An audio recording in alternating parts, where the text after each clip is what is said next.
Aviso prévio. Essa história será contada em partes. Em 1997, meu amigo, quem vamos chamar de Chris, se mudou pelo estado. Naquela época, tínhamos 10 anos e não tinha como nos vermos a não ser um indo até a casa do outro, o que seria um incômodo para os nossos pais. Então, eventualmente perdemos contato. Durante esse tempo, tive uma chance de visitar a casa deles. Com essa história começando nesse tópico, você deve estar esperando que a casa seja assustadora, mas na verdade não era. Era uma casa de 2 andares, muito simples, e provavelmente foi construída por volta dos anos 80, com vizinhas por perto, então ela não era muito isolada. Como eu disse, perdemos contato um com o outro por 10 anos. Isso é, até Chris contatar um amigo em comum nosso pelo MySpace.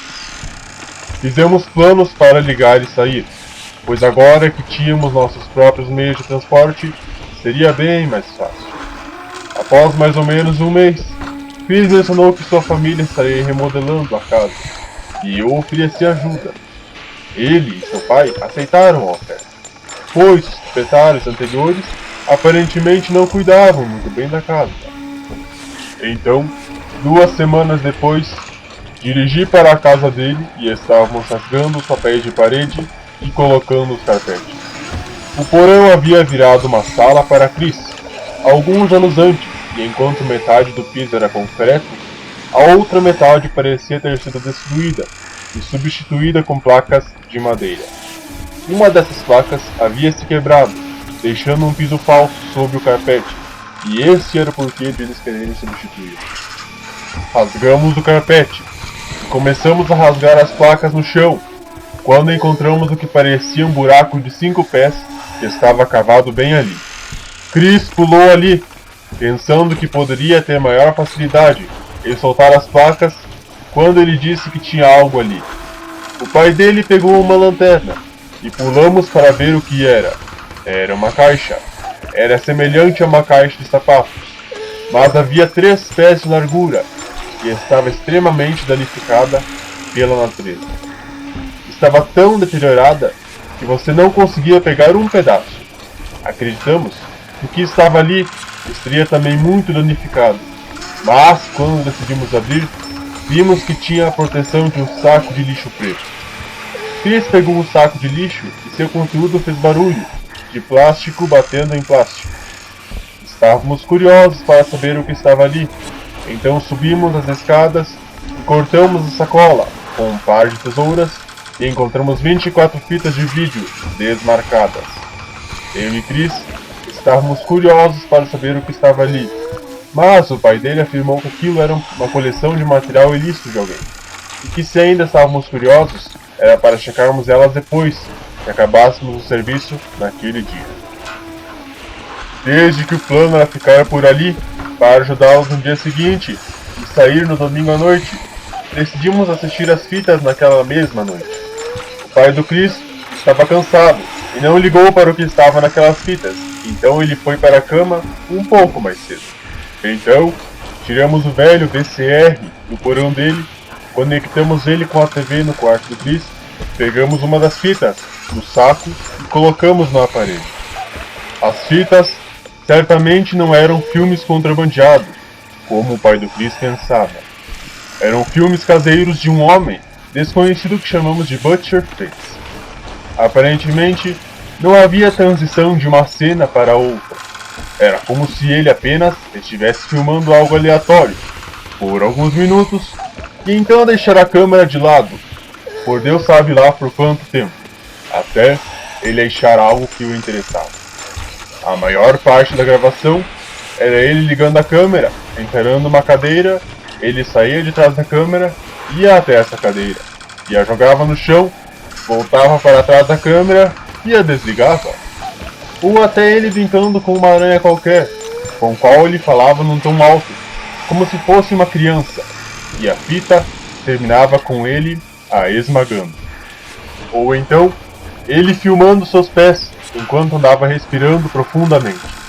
A coisa que sempre era comum em todas as filmagens é que nas poucas vezes que o rosto dele era mostrado, ele era visto vestindo o que parecia ser um saco de pano, com 2 buracos para os olhos.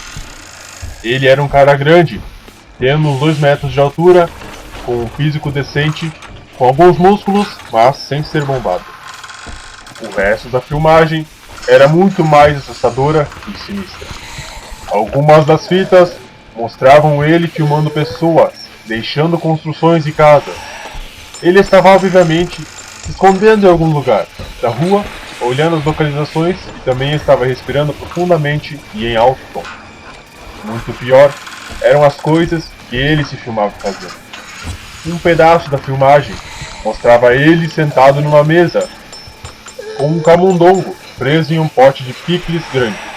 Ele destampava o pote de picles, tirava o rato de lá, lentamente colocava sua mão em sua cabeça e começava a torcer até que ele parou de gritar.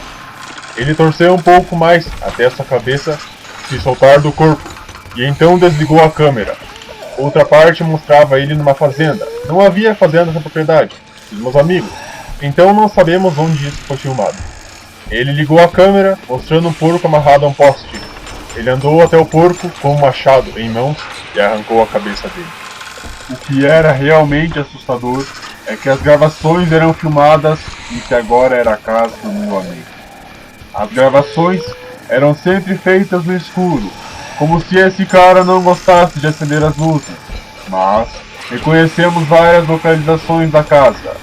Um pedaço do filme foi obviamente gravado na sala de estar, que mostrava Butcher Face, usando uma grande faca de caça para cortar a fiação de algo que não podíamos ver, e depois enrolando essa corda bem apertada ao seu braço, grunhindo e gemendo como ele sempre fazia, e usando a faca para fazer cortes profundos em sua mão e braço.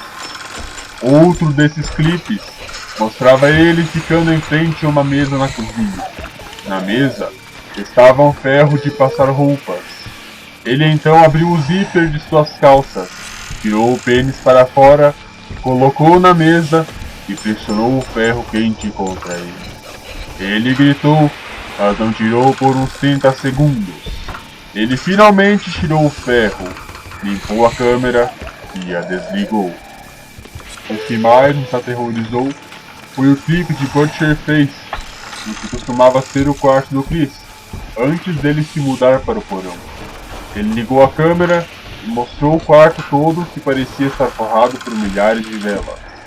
Elas estavam em cada mesa, cadeira e estante. As paredes estavam cobertas de pinturas de faces grotescas e fantasmagóricas. Ele então andava até o canto da sala e começava a cavar furiosamente no chão com a faca de caça. Ele a fincava no chão e a arrastava por todos os lados. Arrancava e a fincava novamente. Desde que aquele quarto estava vago no momento e era usado apenas para armazenamento, e também seria renovado de qualquer modo.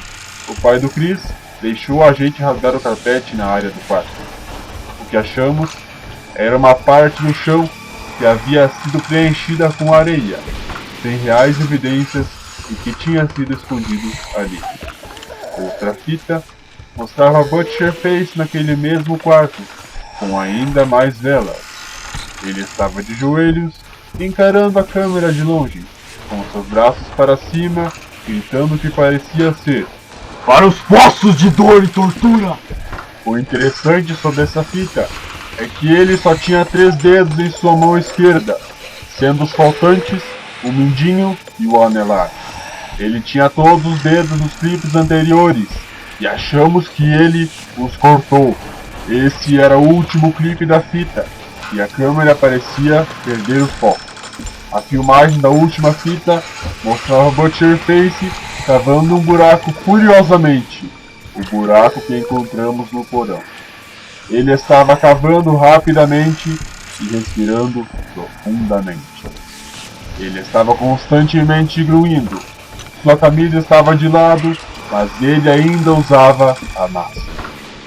Após alguns minutos, depois de começar a cavar, ele começou a falar. Falar algo como: É isso! É isso! Eles não vão saber! Eles nunca me encontrarão! Será aqui que eu vou me esconder? Continua na parte 2.